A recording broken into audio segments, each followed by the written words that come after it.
para que nos acompañe, si es posible, la próxima semana en esta mesa de seguridad, pero ya llegaron Paco Cruz y el abogado César Gutiérrez Priego. La presidenta habló de permitir el acceso a la prensa al sitio donde se escondía, donde fue abatido el Mencho, y que debe ser la Fiscalía General de la República la que debe explicar. Esto lo señala también en torno a su explicación, a sus comentarios. Dice la presidenta Claudia Sheinbaum Pardo que tras el caso del rancho Izaguirre en Teochitlán, Jalisco, también el modelo de atención a colectivos de búsqueda ha cambiado. Además de que las fiscalías están obligadas a abrir carpetas de investigación. En este sentido, también en el rancho Izaguirre se había cuestionado, se había criticado mucho que se abrió a la prensa este lugar de entrenamiento del crimen organizado. ¿Por qué se abrió a la prensa el lugar en donde fue encontrado, abatido, en donde se escondía el Mencho? Dice la presidenta, la fiscalía tiene que dar las respuestas. Vamos a saludar al maestro Paco Cruz y al abogado César Gutiérrez Priego con que sea el saque en la mesa de seguridad. ¿Por qué se abrió? ¿Quién decidió? ¿Y qué tanto puede afectar en las investigaciones? Mi querido Paco, te saludo con mucho gusto. ¿Cómo estás? Vicente, ¿cómo estás? Primero un saludo a Pepe, a donde esté, que mejore su salud. Ya sabe que aquí lo esperamos cuando llegue, así que un saludo a Pepe, que seguramente nos estará escuchando. César, buenos días, un saludo también, ya saben. Mira, Vicente, en el rancho Izaguirre, César es abogado y seguramente me corregirá si me equivoco. En el rancho Izaguirre hicieron un cochinero.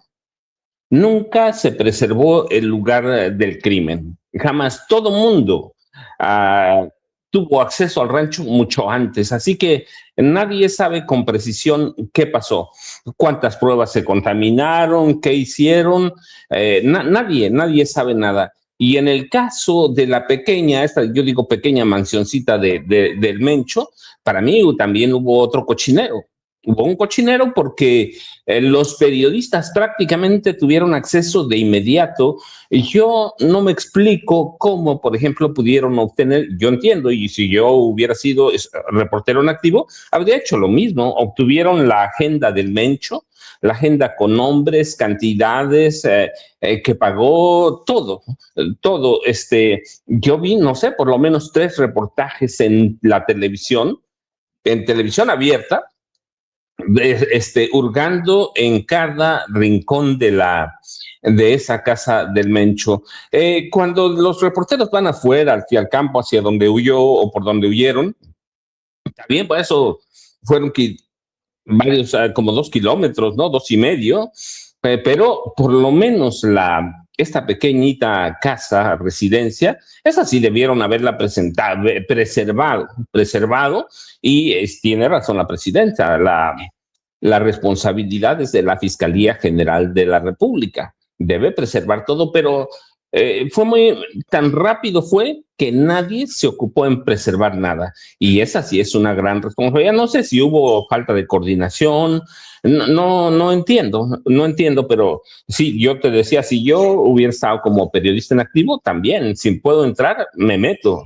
Cuando yo me recuerdo jovencito, cuando había redadas u operativos de la Policía Federal, pues claro que entraba y me pegaba. Y eso es, como periodista lo puedes hacer. Bueno, no lo puedes hacer, pero lo haces. Y yo hago lo mismo por ganar exclusivas. Pero en este caso de esta mansión, la prensa tuvo acceso a 50,000 detalles que, según, o para mí, debió haberlos preservado la Fiscalía General de la República. Te digo, desde las agendas hasta todo lo demás, que tomó este vinito, que comió esto, que hizo esto, todo sirve como evidencia. Así que no sé qué pasó, solo me atrevo a pensar que hubo falta de coordinación, y que o se enteró muy tarde la Fiscalía General de la República, o no se enteró sino hasta el día, bueno, no se pudo haber enterado el día después, porque incluso nosotros nos enteramos casi el mismo día, pero hubo algo allí que falló, y yo con lo que hay, con lo que se publicó en los periódicos, en la televisión, en los sitios internet como el nuestro, en los canales YouTube, sostengo que se perdió muchísima información que debían preservar los peritos de la Fiscalía General de la República, pero ya tendrá que ser la fiscal la que dé una explicación, porque yo no le veo pies ni cabeza, Vicente, que todo mundo haya tenido acceso, incluso antes que la Fiscalía, porque de otra forma no encuentro cómo sacaron cuestiones privadas del Mencho. No me explico. Así que para mí tuvieron los periodistas acceso a esta pequeña residencia antes que la fiscalía, y así que se contaminaron todo porque ni entraron con guantes, como entra un periodista, y yo justifico el actuar de los periodistas porque así era yo también. Así que entraron, mancharon, manipularon los objetos, todo, Vicente. Así que, pero no entiendo. César nos explicará más cómo debe preservarse, pero en mi historia, como cubriendo casos de crimen organizado, cubriendo casos de nota roja, de crímenes, pues los fiscales tienen que asegurar de inmediato el lugar, la escena del crimen, y determinar muchas cosas. En este caso no fue un crimen, fue un operativo del ejército para detener a una persona, y esta persona termina muriendo en un enfrentamiento, y no sé, verdaderamente para mí es inexplicable que en algún lado se rompió algo que tenía que ser una cadena de mando para preservar las evidencias, cualquiera que haya habido de ese lugar, Vicente y César. Mi querido César, ¿cómo estás? Te saludo con mucho gusto. ¿Cómo ves esto que le plantean a la presidenta? Y ahora, y el acceso al lugar, ¿cómo saber que no se llevaron por ahí una lista de los que estaban en la nómina? En fin, hay muchas preguntas, y dice la presidenta que dé respuesta a la fiscalía con justa razón, ¿no? Mira, Vicente, antes que nada saludo a Paco, le mandamos un abrazo grande a Pepe, que todo salga bien, y como siempre un placer saludarte, Vicente. Yo ya había hecho comentarios respecto a esto, me parece que incluso pues fue como una omisión calculada, creo yo. Me parece que la parte noticiosa importó en muchos aspectos, pero que es imposible que un lugar que en teoría debería estar asegurado, y que la Fiscalía General de la República tendría que proteger todos estos datos de prueba que se podrían obtener, esta información que ha sido filtrada por diferentes medios de comunicación en donde se hablan de narconóminas, pues obviamente pierden toda la validez jurídica que pudiesen tener. ¿Por qué? Porque no fueron resguardados, porque no hubo una cadena de custodia correcta, porque a lo mejor la intención era, ya tenemos cierta información, entonces la demás información podremos dejarla para que sea como una filtración indirecta. La verdad es que no entiendo desde el punto de vista jurídico por qué hubo una situación de ese estilo cuando estamos hablando del líder del grupo criminal más poderoso, no solo en México, sino tal vez del mundo, y que la información que se pudiera recabar pues daría datos suficientes para continuar con las investigaciones por parte de la Fiscalía General de la República, y a su vez por las diferentes dependencias de seguridad que realizan las investigaciones: Secretaría de Seguridad y Protección Ciudadana, Ejército Mexicano con la Guardia Nacional, Armada de México, Centro Nacional de Inteligencia, la UIF.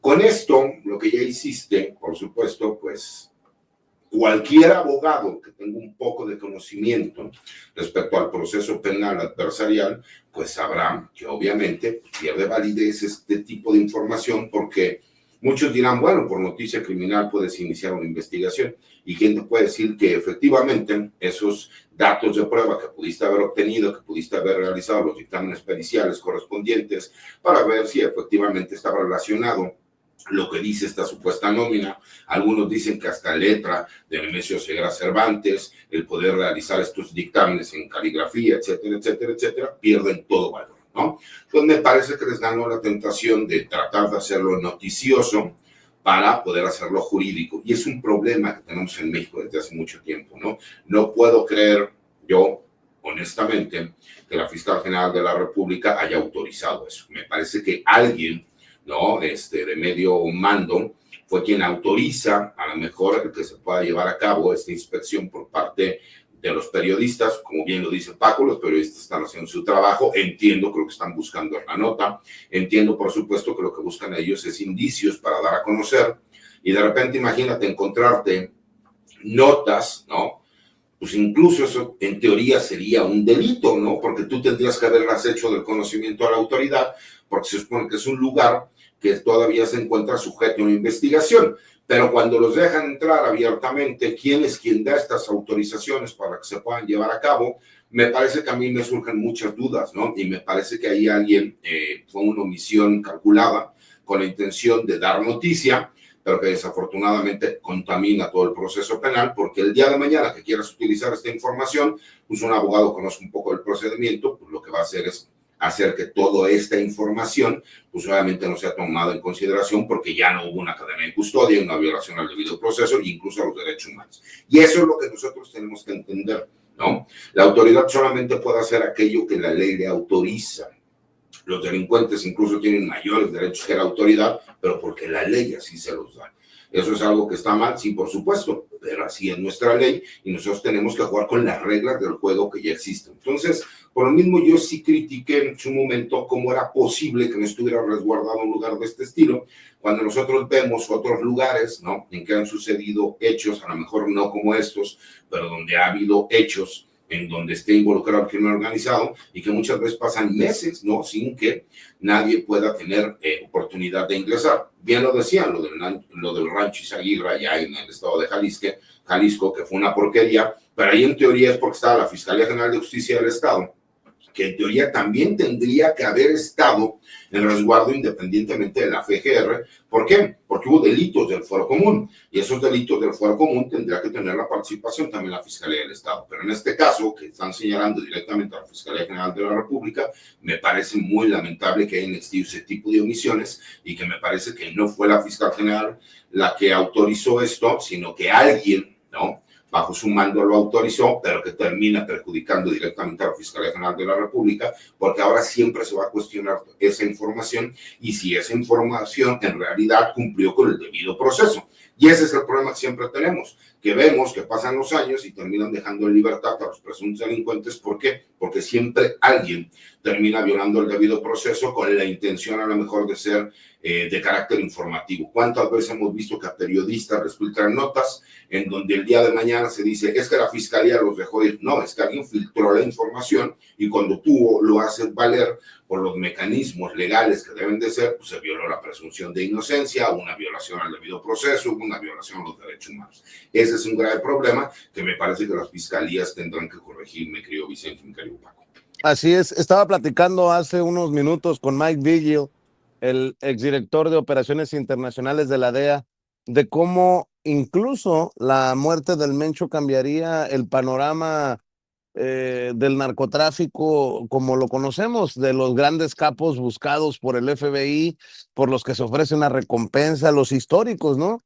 El Azul, el Mayo, el Mencho, Caro Quintero, la gran mayoría de ellos o muertos o tras las rejas. ¿Cómo ves el reagrupamiento? Porque pues bien lo aborda César, y ya nos contará más detalles, Paco, de su columna. Pues se corta la cabeza, el elenco cambia, pero el negocio sigue, mi querido Paco. Vicente, fíjate, nada más voy a dar una respuesta porque me han hecho esa pregunta. A mí me la hacen muy a menudo. Cada que voy a una conferencia me hacen la misma pregunta. ¿Por qué no presentas una denuncia? Las cuestiones periodísticas no sirven como prueba. Eso lo sabe César, ya se vio. Si yo doy a conocer, por ejemplo, un documento, pues se está violando, porque además lo doy con nombres y apellidos, estoy violando el debido proceso. Por eso los libros, por mejor fundamentados y mejor investigados que estén, no cuentan como prueba, sino imagínate cuántas demandas se entablarían. Por ejemplo, en su momento documenté que Peña Nieto, con documentos de la PGR, fíjate entonces, que era un asesino que controlaba el narcotráfico, tenía los documentos de la Procuraduría General de la República de esa época, tenía los documentos los cité los documentos pero no servían como evidencia. Así que las notas periodísticas, aun si llevan el documento allí, no sirven como evidencia. ¿Por qué? Porque ya violaste el debido proceso. En el momento que das un nombre completo, y en el caso de nosotros, a mí que me gusta dar todos los nombres, violas el debido proceso. Así que por eso los libros y las notas periodísticas, reportaje, análisis, no sirve como evidencia. Así que nada más para dejarlo claro. Y luego, mira, voy a referirme, estaba escuchando con mucho cuidado a Mike, le escribí a César, voy a participar, discúlpame César, le escribí a Ceci, voy a participar bajo protesta en esta mesa, porque parece que Mike Vigil me está robando las ideas a través de unos de esos aparatejos para leer la mente a larga distancia, porque mira, no, Mike tiene razón. Solo hay dos cosas que pueden pasar después de la caída de Rubén Nemesio Ceguera Cervantes. Una, que surja un líder tan duro, tan controlador, tan violento y salvaje como él. Y en este momento, cuando analizas los nombres, los 10 primeros que aparecen arriba en el organigrama, no vas a encontrar a ninguno. Y lo otro, la fragmentación. Y históricamente, no voy a ir muy atrás, mira, al cártel de Guadalajara, en los años 70, los 80, con Miguel Ángel Félix Gallardo, Ernesto Fonseca Carrillo y Rafael Caro Quintero. ¿Qué pasó en los 80 después el secuestro y asesinato del Kiki Camarena Salazar? Ernesto Fonseca Carrillo, para empezar, envió a tres de sus sobrinos a Ojinaga, con Pablo Acosta Villarreal, que era en ese momento la cabeza del cártel de Juárez. Los envió a terminar de aprender el negocio. Así que, ¿qué pasa con cártel de Guadalajara? Se fragmenta, no desaparece, se fragmenta. Y son tres, Amado, Vicente, y no recuerdo, Amado, Vicente y Cipriano. Cipriano muere en un accidente con un arma de fuego, fue accidente, pero se muere. Y quedan Amado Carrillo y Vicente Carrillo Fuentes, los hermanos que después conocemos ahora. En esa época los conocí yo, cuando la gente habla, digo, yo los conocí, me tocó entrevistarlos en Ojinaga, me tocó entrevistar a Pablo Acosta Villarreal, se fragmentan. ¿Y qué pasa con Miguel Ángel Félix Gallardo? Envía a sus sobrinos a Tijuana. ¿Y qué pasa en Tijuana? Forman el cártel de los Arellano Félix. Así que cuando llega a desaparecer un capo grande, en este caso fueron tres, a Miguel Ángel Félix Gallardo, que es considerado el padre del narcotráfico moderno, como lo conocemos en este momento, Ernesto Fonseca Carrillo, Doneto y Rafael Caro Quintero. ¿Qué pasa? Se fragmenta. Todo se fragmenta porque hay ciertas personas que pueden aglutinar a todo mundo. ¿Y qué pasa con el cártel de Sinaloa también? Bueno, primero cae, desaparece, muere, nadie sabe, el Azul, ¿sí? Juan José Esparragosa, que además, déjame decirte, yo lo conocí en el cártel de Juárez. Y en mi libro lo menciono cuándo y cómo lo conocí, qué controlaba. Pero después pasa 87, 88, cuando se forma el cártel de Sinaloa, pasa el cártel de Sinaloa. Pero, ¿qué pasa cuando se fragmenta, cuando cae el Chapo Guzmán? Se fragmenta. No lo vimos, pero se fragmenta en células. Los chapitos, los mallitos o la malliza, el guano, el hermano del Chapo Guzmán, se fragmenta, ya no era el mismo. Y luego hay otras facciones igual ahí, ya no es el mismo. El que era el eje para controlar era el Chapo Guzmán, aunque Ismael El Mayo Zambada estuviera ahí abajo. El eje que manejaba todo eso, ¿quién era? El Chapo Guzmán. Y luego, ¿qué pasa con el cártel de Juárez? Sí, eventualmente asesinan a Pablo Acosta Villarreal. Asesinan a Pablo Acosta Villarreal, lo asesina un policía federal. Yo tengo ya hace mucho publiqué la historia, y sube Amado Carrillo. Pero ¿qué pasa cuando fines de los 90 muere Amado Carrillo Fuentes? Igual se dispersa. Y el cártel del Golfo, lo mismo. Y el cártel de Tijuana, igual. Y los Zetas, Igual se dispersan cuando empiezan a caer las primeras 4 cabezas, que ahí había más porque y todos eran violentos, salvajes que habían salido, había sacado Ernesto Zedillo de las fuerzas especiales del ejército, el Comando Zulu. El Comando Zulu, que de ahí toma su nombre, ellos lo bajan a Z y después se nombran Zetas. ¿Qué pasa? Se fragmentan. Entonces, igual podemos ver a la familia michoacana. Y podemos ver en la familia michoacana la fragmentación, de tal forma, por ejemplo, que personas que yo conocí ¿cómo se llama? En el pasado, en el 2009-10, que publicó en en Tierra Narca, después la gente lo llama Nueva Familia Michoacana. Yo digo, pues son los mismos, pero es porque hay algunos otros nombres, se empiezan a fragmentar.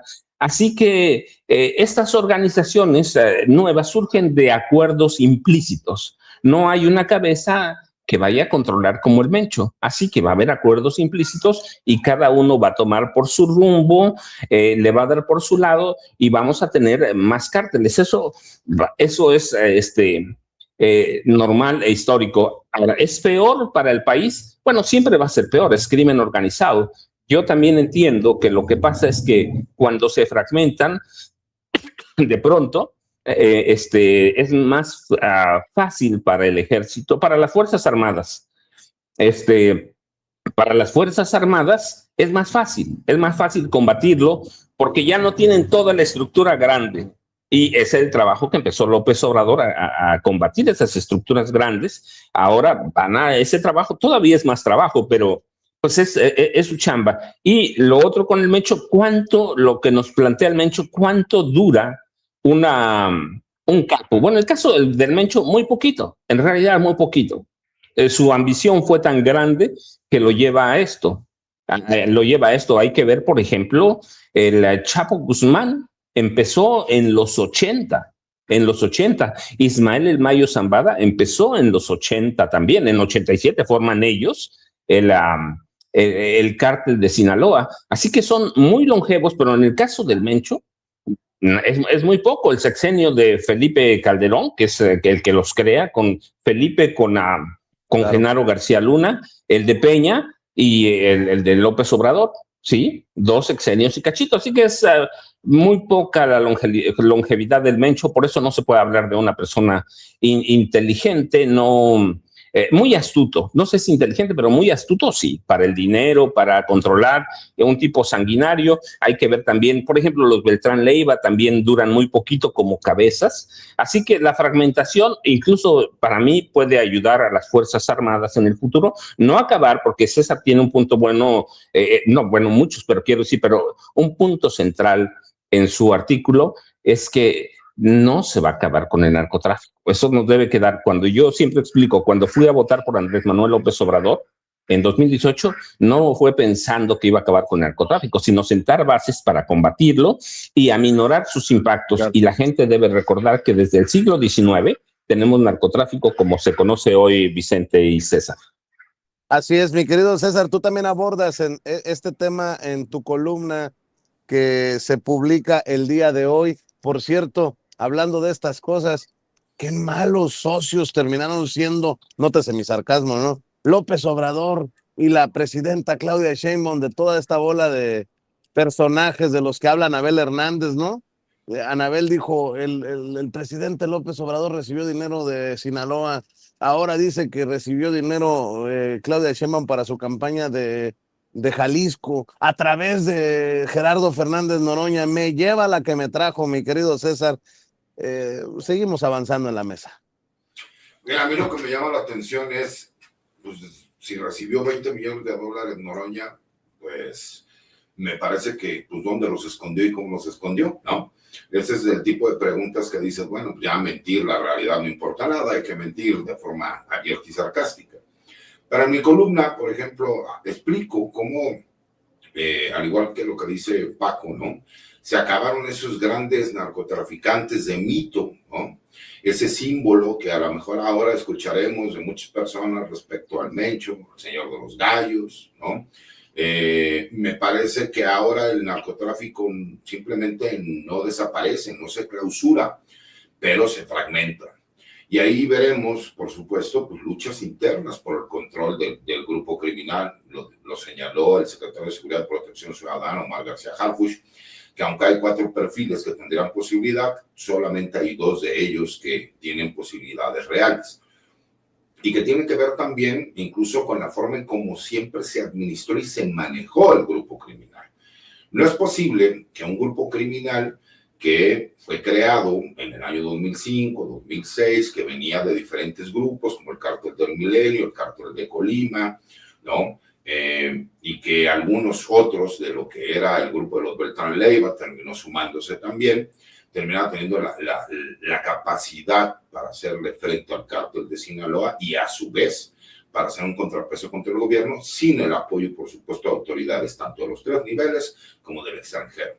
Porque esa capacidad bélica y de reacción que ha tenido el Cártel Jalisco Nueva Generación, donde el 80% de las armas que recibe, incluso de uso exclusivo del ejército de los Estados Unidos, vienen del gobierno de los Estados Unidos, usted demuestra que, por supuesto, que hubo, por supuesto, corrupción por parte de autoridades de los Estados Unidos, o incluso una idea clara de ir armando un grupo criminal, a lo mejor con la idea de que fuera un contrapeso en contra del Cártel de Sinaloa, o para crear cierta estabilización en lo que es nuestro país. Pero ese crecimiento exponencial que tuvieron, ese contubernio con autoridades, esa capacidad que ahora vemos distinta en los narcotraficantes de nueva generación, porque ya no son los narcotraficantes que conoció Paco, que conocí yo, que conociste tú, ¿no?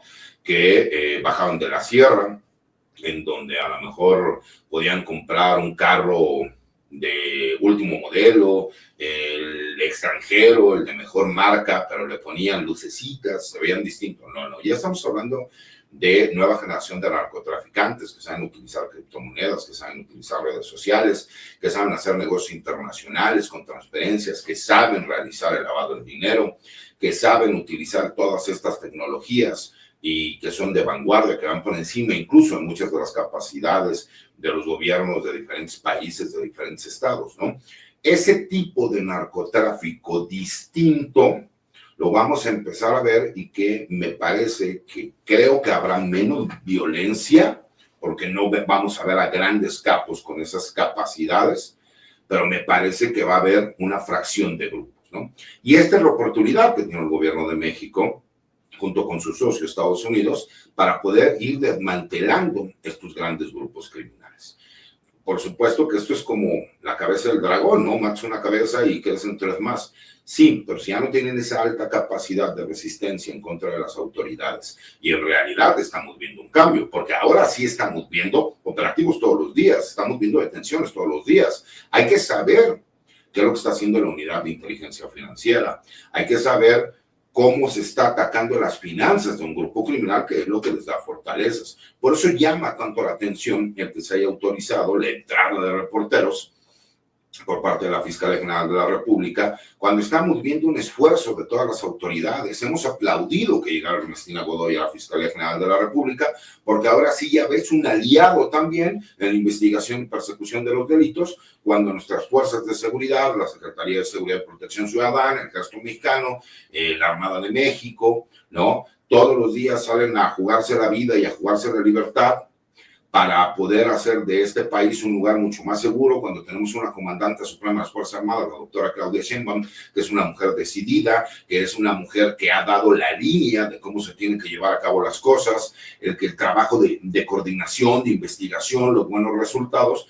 Pues me parece que hay un gobierno que se está adaptando a el nuevo crimen organizado a nivel internacional. Y tenemos que reconocer que en México tenemos a varios grupos, pero en específico, dicho por las mismas autoridades a nivel internacional, los 2 de los 5 grupos más importantes, peligrosos y económicamente fuertes del mundo son el Cártel del Pacífico, que lo conocemos como Cártel de Sinaloa, y el Cártel Jalisco Nueva Generación.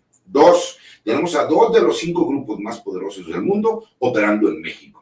Y por fin estamos viendo un gobierno decidido, un gobierno con inteligencia, un gobierno que de forma clara y directa está haciendo el trabajo, pero preparándose también a lo que es la nueva generación de narcotraficantes. Y esa nueva generación de narcotraficantes utiliza más la tecnología, utiliza los medios de comunicación, utiliza muchas técnicas que anteriormente no veíamos. Y me parece que el gobierno se empieza a preparar. Por eso espero ver no solo los resultados que vimos con un personaje como el Mencho, sino que se va a seguir desarticulando a todos estos grupos criminales. ¿Por qué? Porque lo que aspiramos, mi querido Vicente, es que no haya un solo homicidio en este país, que no haya un solo grupo criminal. Me parece que es algo muy soñador, pero es algo a lo que aspiramos. Y ver que todos los días salgan a trabajar y que hagan el trabajo de forma correcta, nos da una esperanza como mexicanos para saber que algún día lo vamos a poder conseguir.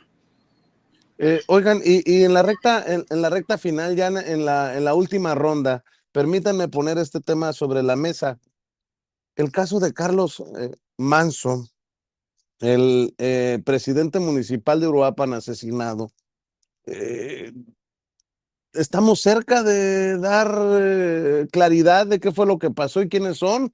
¿O estamos cada vez más empantanados? Pregunto porque Omar García Harfuch, el secretario de Seguridad y Protección Ciudadana, informó que fue detenido en Michoacán el Congo, identificado como integrante de la célula delictiva que precisamente atentó contra el alcalde Carlos Manso, quien fue asesinado el pasado 1 de noviembre en la plaza pública.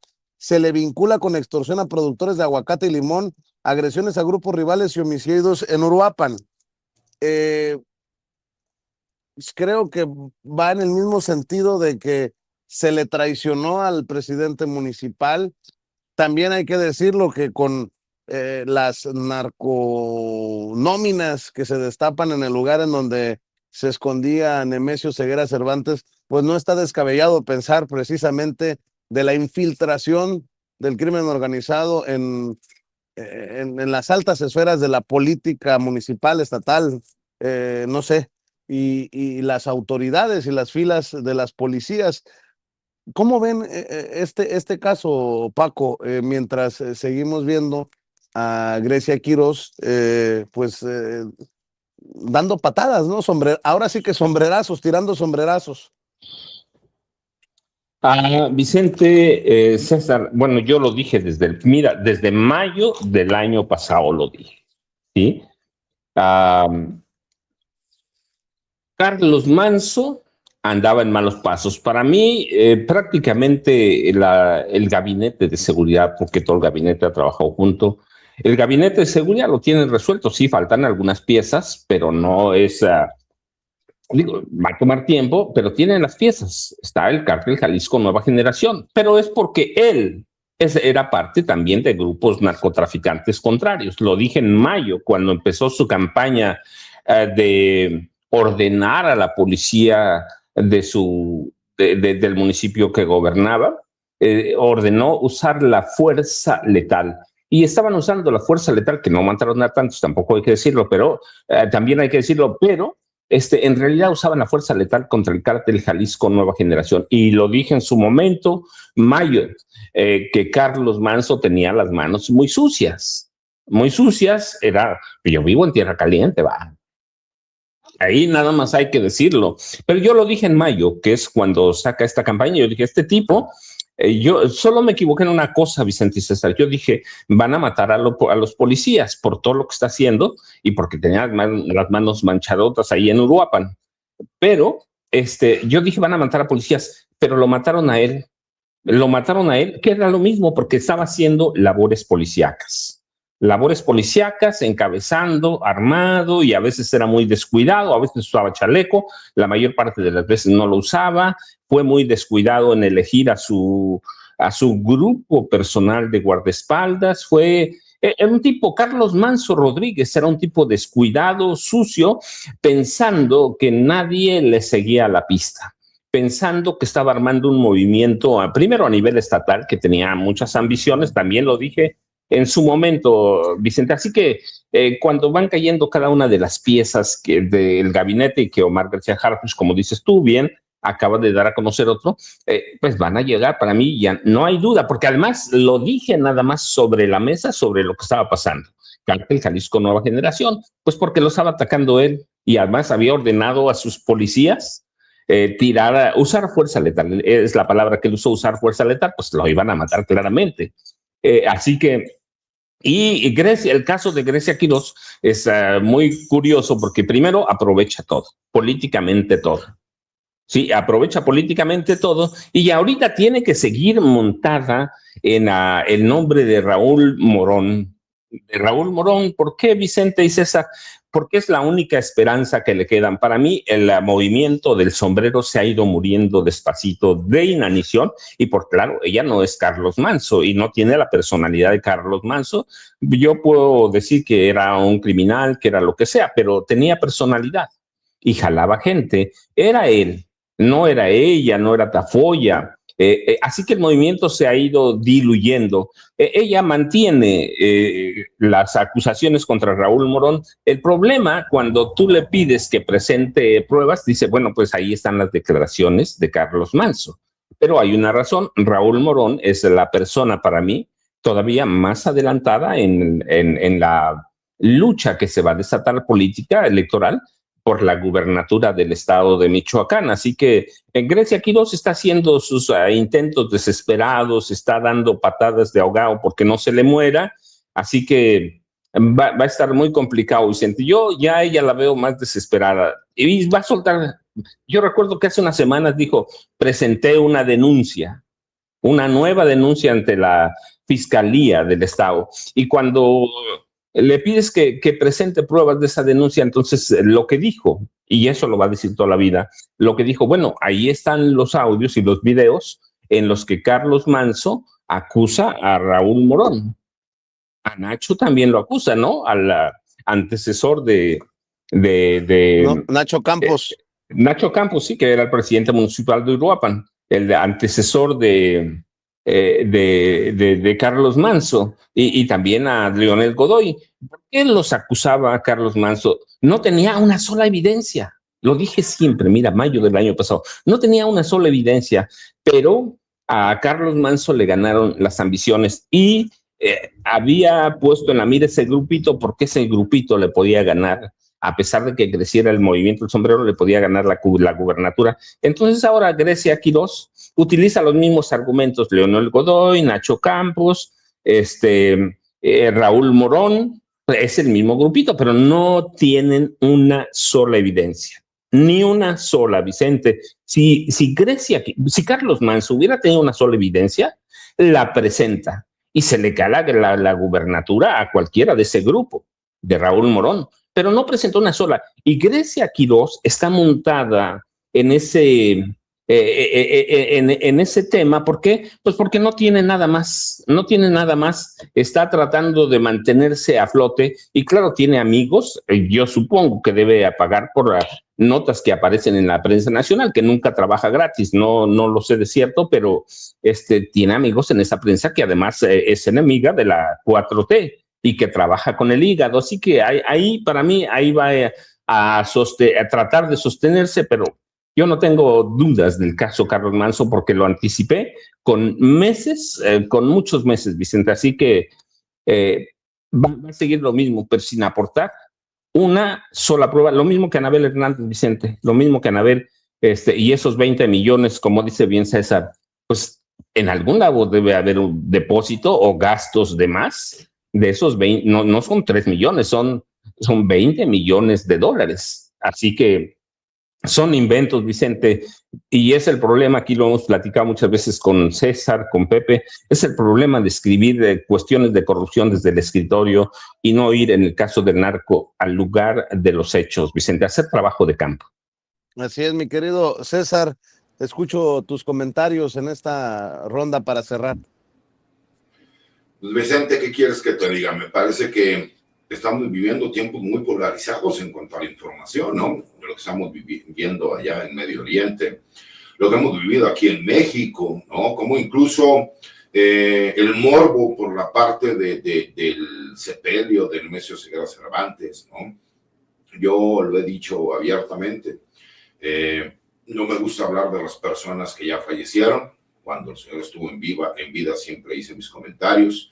Me parece que una persona que hizo todo el daño que hizo, va a terminar siendo juzgada tarde o temprano. En este caso, a él me parece que lo que se vivió, cómo se llevó a cabo, tiene un porqué, ¿no? El hecho de que existiera un despliegue por parte de la Guardia Nacional del Ejército Mexicano tiene que ver con cuestiones de seguridad, para evitar un ataque por parte de algún grupo criminal antagónico, e incluso también porque pues aquí lo que estaban haciendo era revisar también a todas las personas que estaban yendo al sepelio, y por ahí, pero podrá decir la gente de Jalisco, pues hasta se llevó a cabo una detención de alguna persona que posteriormente nos enteraremos que quería ingresar. Y el hecho de que incluso hubiera medios de comunicación que confundieran, ¿no? Porque por lo general los medios de comunicación hablaban de que el Mencho tenía nada más 3 hijos, ¿no? No 4, que realmente siempre han sido 4.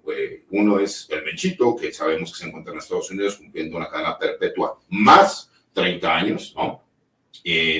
Por supuesto que entendemos también al hijastro, ¿no? A Juan Carlos, pero que fue adoptado por el mismo Mencho, y conocemos a la hermana grande, ¿no? La hermana grande, que es Jessica Joana, que ella sí hay una carpeta de investigación en su contra, a ella sí es a la que se le señala haber participado, ¿no? En lo que fue en su momento la desaparición de 2 elementos de la Armada de México, que posteriormente fueron encontrados allá en Vallarta, en el estado de Jalisco. Pero la menor de los hijos, que es Laisha Michelle, que es la que aparece en las fotos, pues ella por lo menos tenemos conocimiento de que no existe una carpeta de investigación en su contra. Y no sé si es porque sea buena o mala persona, simple y sencillamente, de acuerdo a la ley, ella fue la que realizó todos los trámites para que se pudiera liberar el cuerpo de su padre, y a su vez ella fue la que participó en las pruebas genéticas, independientemente de que estas pruebas genéticas se hayan realizado también por parte del gobierno de los Estados Unidos, teniendo ellos, por supuesto, a Nemesio Ceguera, hijo, ¿no? Nemesio Ceguera González,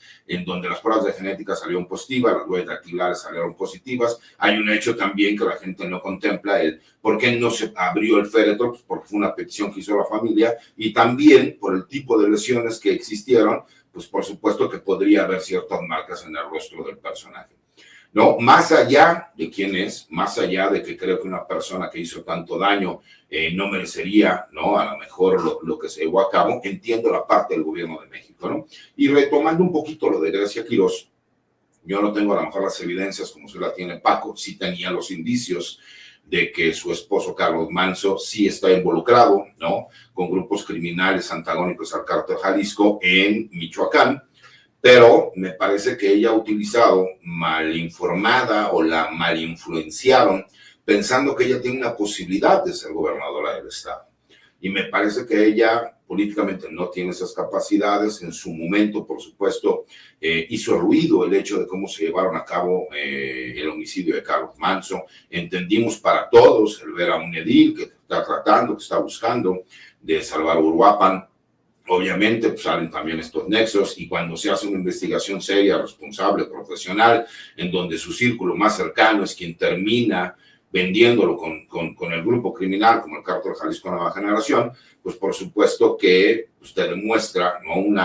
una decepción por parte de la sociedad en general, pero a su vez el oportunismo que existe, y que a esas personas que están ligados a su viuda, y tal vez por ella también intereses personales, hacerla creer que ella tiene que confrontarse, hacer señalamientos e imputaciones sin demostrar por medio de ninguna prueba, y eso le daría la posibilidad de competir para ser gobernadora del estado.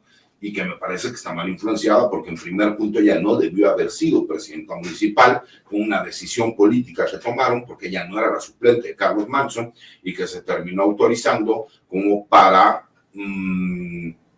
tratar de cubrir un poco la parte emocional, y que ella se haya dejado mal influenciar por parte de ciertos personajes que creen que tienen una posibilidad política.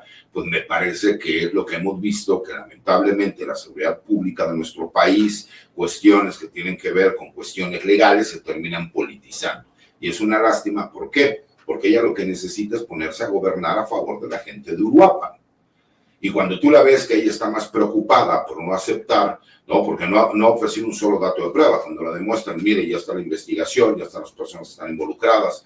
Entonces ella sigue buscando que existan más culpables, y la autoridad sigue dando respuesta. Entonces me parece que es un grave problema que hemos tenido en México desde hace muchos años, que no existen propuestas, existe política y existe politiquería. Y en este caso me parece que ella lo que está aplicando es politiquería, siendo mal influenciada por muchas personas que creen que ella puede tener la oportunidad de ser gobernadora. Yo en lo personal no la veo con ese perfil, creo que no tiene la capacidad y que incluso las personas que están alrededor de ella, en vez de ayudarla, lo que están haciendo es perjudicarla. Mi querido César, ¿por qué no cerramos invitando a la audiencia a tus redes sociales? Por favor, abogado. Oye, no sé dónde te pusiste, pero hay unas como alitas de ángel en la parte de atrás, mi hermano. Entonces, Pues no quería presumir, pero me las quito en las con noches. todo respeto, Vicente, pareces más pistachón zigzag de cuando éramos No, modelos que ese, Angelito, hermano.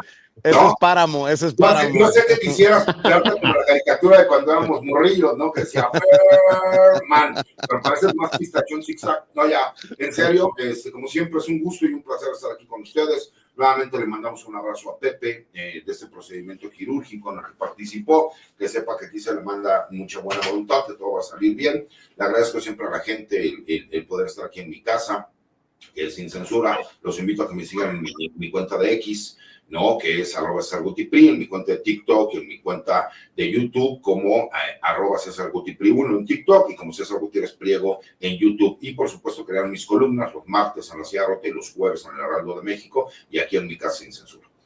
Lo que me queda claro es que te hacen falta lentes, cabrón. Es un no, pez, es un pez, es un pez, mira. Bueno, ok, era un pez, pero desde lejos parecían unas alitas. Y yo dije, mira, él cree que se ve como un ángel, pero cachón zigzag, ¿no? Para los más jóvenes de las personas que no ven, métanse a ver algo que se llamaba Odisea Burbujas. Y ahí van a ver algo que se llamaba Pistachón Zigzag. Mientras no me digas el doctor Memelowski o el no quise hacer el comentario. Aquí podría estar el profesor Memelowski también, pero no voy a decir. O el ecoloco. ¿No? O el ecoloco. Yo podría ser el ecoloco, pero nada más que de trajecito para que no haya ningún problema, ¿no? Te mando un abrazo. Cuídense mucho y como siempre un placer. Gracias, mi querido César. Mi querido Paco, tus redes sociales, por favor. Vicente, primero un saludo a Pepe, a donde esté, ojalá haya salido bien, así lo esperamos y de veras aquí lo esperamos y un abrazo grande. A César, igual a ti, Vicente, yo ya sabes, @Paco Cruz Jiménez en X, antes Twitter, a Francisco Cruz Jiménez en Facebook. Nos vemos mañana tempranito, Vicente, como todos los días, de lunes a viernes. Claro que sí, nos vemos tempranito. Gracias, querido Paco, el maestro Paco Cruz, más de 47 años en el periodismo.